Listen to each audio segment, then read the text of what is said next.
আসসালামু আলাইকুম প্রিয় দর্শক শ্রোতা, আমি নাজমুল সাকিব, সম্পাদক দৈনিক ফুলকি, ইউটিউব চ্যানেল ফুলকি নিউজ এবং ফেসবুক পেজ ডেইলি ফুলকির পক্ষ থেকে আপনাদের শুভেচ্ছা জানাচ্ছি। আজ আমি কথা বলতে চাই আমাদের দেশের সামাজিক সুরক্ষা বিষয় নিয়ে।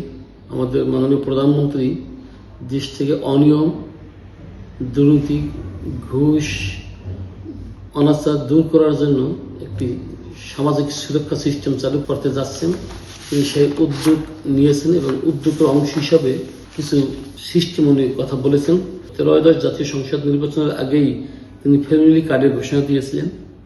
এই ফ্যামিলি কার্ডের আওতায় 19টি স্থান থেকে এর কার্যক্রম শুরু হয়েছে। প্রথমে এই ফ্যামিলি কার্ডের আওতায় 50 লক্ষ লোককে আওতাভুক্ত করার প্রকল্প নেওয়া হয়েছে এবং 5 বছর মেয়াদের মধ্যে 4 কোটি মানুষকে ফ্যামিলি কার্ডের আওতায় আনবে। যারা সমাজে পিছিয়ে পড়া মানুষ, তাদেরকে এগিয়ে নেওয়ার জন্য, সমাজের অর্থনৈতিক সম্মত ফিরিয়ে আনার জন্য এই উদ্যোগটা নিয়েছেন। এরপরে তিনি আবার আরেকটা কার্ডের ঘোষণা করেছেন, সেটা হলো কৃষি কার্ড। যারা প্রকৃত কৃষক, তাদের ভর্তুকি মূল্যে যে সার, কীটনাশক, ঔষধ, বীজ দেওয়া হচ্ছে, এগুলো যথাযথভাবে পৌঁছে না বলেই সরকার মনে করেছেন। এই জন্য কৃষক কার্ড বা কৃষি কার্ড ঘোষণা করেছেন। এই কৃষি কার্ডের আওতায় দেশের প্রকৃত কৃষকরা নিবন্ধিত হবেন, যারা কৃষক, এবং তাদের কাছে ন্যায্য মূল্যে সরকারের বিভিন্ন সুবিধা, ভর্তুকি সুবিধাগুলি পৌঁছে যাবে।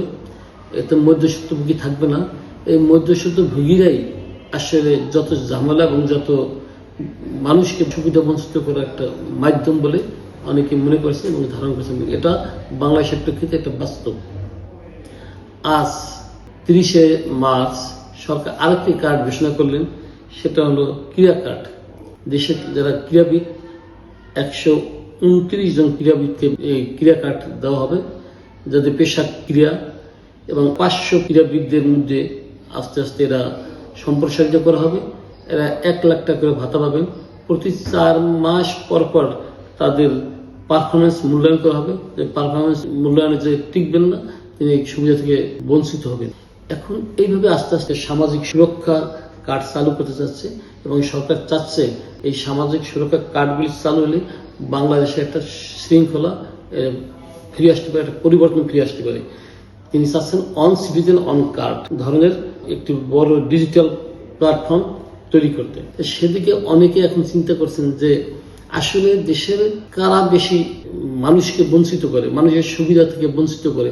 দেখা যাচ্ছে অনেকে এখন রাজনীতি, এর কোন পেশার যোগ্যতা দরকার নাই, রাজনীতি একটা অন্য হাতিয়ার। দেখা যাচ্ছে সমাজে এখন দুষ্ট লোকরাই রাজনীতির দিকে বেশি ঝুঁকছে, কারণ এখানে কোনো যোগ্যতা দরকার নাই।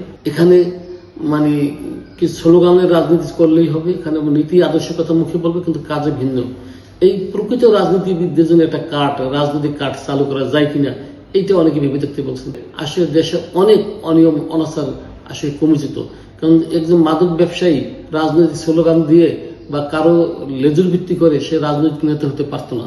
সবাই যদি এটা কোন সিস্টেমে আনা যায় যে তিনি আসলে পেশাদার রাজনৈতিক, মানুষের কল্যাণে কাজ করতে চায়, সমাজের কল্যাণে কাজ করতে চায়। একজন ছিনতাইকারী, একজন মাদক ব্যবসায়ী, একজন সন্ত্রাসী, তার রাজনৈতিক পরিচয় থাকা আমার মনে হয় দেশের দরকার নেই। কারণ সে ভালো কিছু মানুষকে দিতে পারবে না, আর দেশের ভালো কিছু দেওয়ার জন্য সে রাজনীতি আসে নাই। সে তার সন্ত্রাসী কার্যক্রমের ঢাল হিসেবে, মাদক ব্যবসার ঢাল হিসেবে, ছিনতাইয়ের ঢাল হিসেবে, অপরাধ জগতের ঢাল হিসেবে সে রাজনীতিকে ব্যবহার করছে। অতএব তারেক রহমান সাহেব যদি এই চিন্তাটা করতে পারতেন যে একটা রাজনৈতিক কার্ড চালু করা যায় কিনা দেশে, এবং সমস্ত বিরোধী দল থেকে যে এই সমর্থনটা দিতে পারতেন, তাহলে আমার মনে হয় বাংলাদেশের অনেক সমস্যার সমাধান হয়ে যেত। পেশাজীবীদের ক্ষেত্রে অনেক কার্ড কম করার দরকার। এই রাজনৈতিক কার্ডটা সিস্টেমটা চালু করা যায় কিনা, এবং যারা মানুষের কল্যাণে কাজ করবে, যারা পেশাদার রাজনৈতিক মানসিকতা চিন্তা করে, মানসিকতা ভাবে, যারা সমাজ কিছু দিতে পারবে, তারা এই রাজনীতি করবে। আর বাকি মানুষ আমরা রাজনৈতিক নেতাদের রাজনৈতিক সিদ্ধান্তের সুবিধা করবো। এটাই একটা বাংলাদেশের জন্য আমার মনে হয় খুব ভালো একটা সিদ্ধান্ত হতে পারে। ধন্যবাদ সবাইকে। আসসালামু আলাইকুম ওয়া রাহমাতুল্লাহি ওয়া বারাকাতুহু।